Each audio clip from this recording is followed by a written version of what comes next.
And as a result of that, we've been able to grow and scale way faster, as well as give nurse practitioners more money or clinic directors more money than they ever would in any other position outside of our model.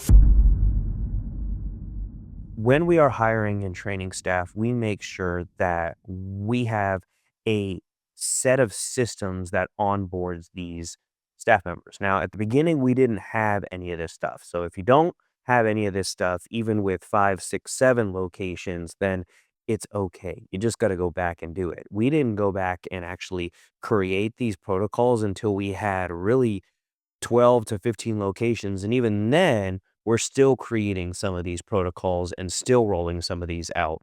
Now with over 70 locations, we just rolled out our 3-week onboarding system and 3-month onboarding system really a month or 2 ago. So it's okay to not have this at the beginning, but once you do know what you need to do, go back and build it because it will make you so much faster. If we had spent the time to build this at the beginning, I think we would be probably twice as big as we are now, but we didn't. And as a result of that, we might have stunted our own growth. I don't know.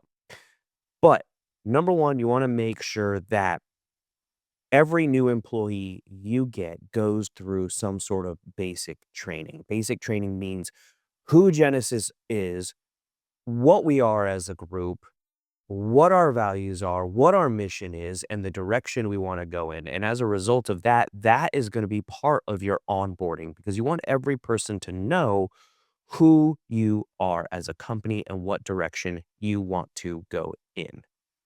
Now, the second step is making sure that each person has their own individual training for their position. MAs have MA training, nurse practitioners have nurse practitioner training, clinic directors have clinic director training, and all of that is a huge part of the onboarding process.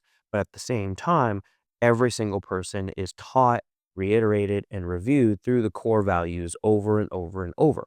The core values are going to be a massive part of your success. They're going to be a massive part of you growing and succeeding. So you want to make sure that you are consistently talking about your core values throughout the trainings, no matter what. Once you have this onboarding system built, you will be able to move faster and faster and faster. So in Genesis, what happens is that they come in and they do their onboarding system, videos, hands-on stuff.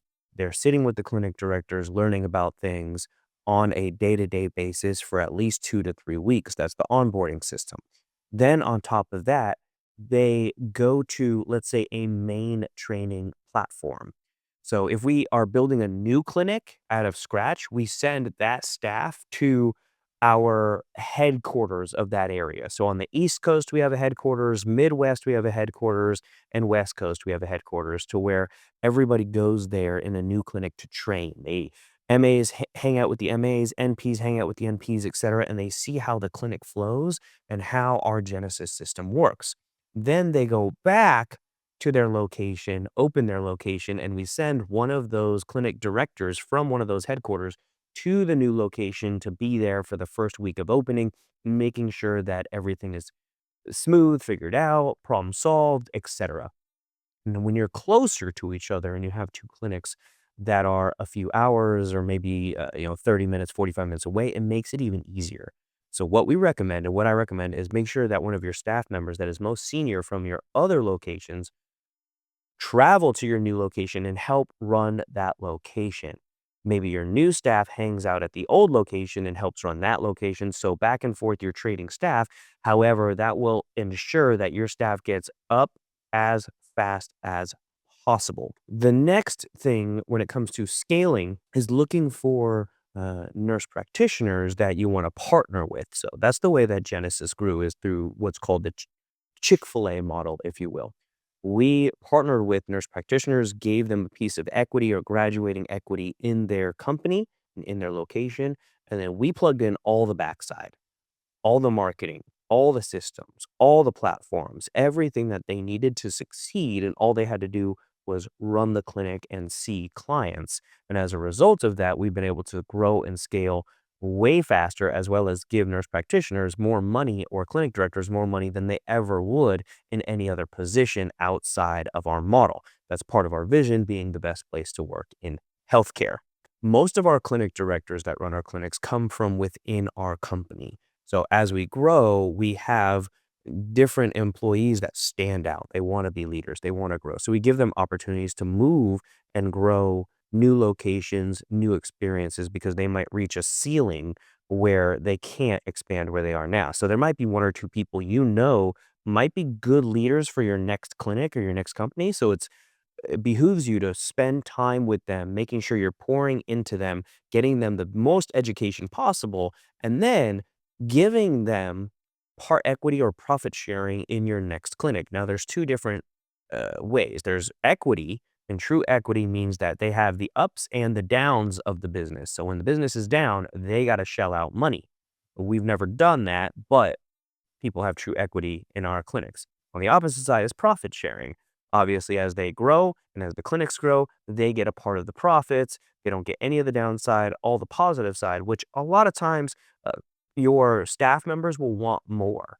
They don't want the ups and downs that a business owner is or that an entrepreneur is. So you can't expect them to want that and you can't push that on them. That was a mistake that I think we made early on that we learned from our mistakes that don't put people into entrepreneurship positions when they aren't truly entrepreneurs, because that's a very difficult decision to be in, very difficult position to be in, and obviously causes a lot of heartache and stress. So you don't want that. Once we start to have a replacement for somebody, in terms of growth, is what I'm meaning, not a replacement. This person sucks. We want to replace them.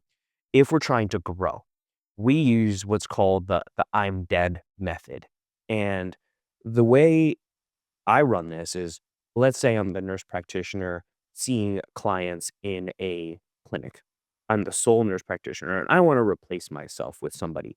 The second person that I hire, the nurse practitioner, would start to do that everything that I am doing for, let's say, 2 or 3 weeks. Then for 2 or 3 weeks, I would let them see everybody and I would sit in an office or in a side room in the clinic there to help support them. Then I would go across the street and say, hey, if you need me, I'm across the street, I'm working or whatever, doing whatever I need to. Call me in if you need anything. That way, they know you're close, but they're still doing everything on their own.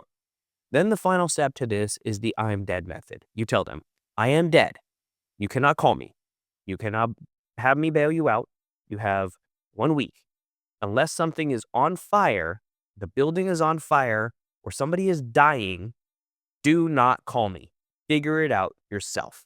And you'll be amazed at how well your clinic and your staff will figure things out when they're living your core values, when you've talked about your core values and you spent the time to pour into them and build them up and get them ready to go.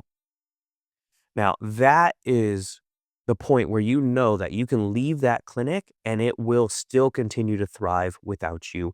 And you rinse and repeat and you keep doing the same thing over and over and over.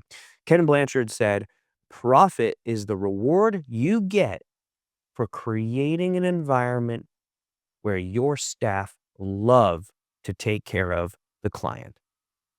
He said customers, but I say client. So what that means is if you take care of your staff first, you pour into them, you make sure they're trained well, you talk about the core values, you build them up and you provide them with amazing opportunities, they will take care of the client to the best of their abilities, which is only going to lead to more income.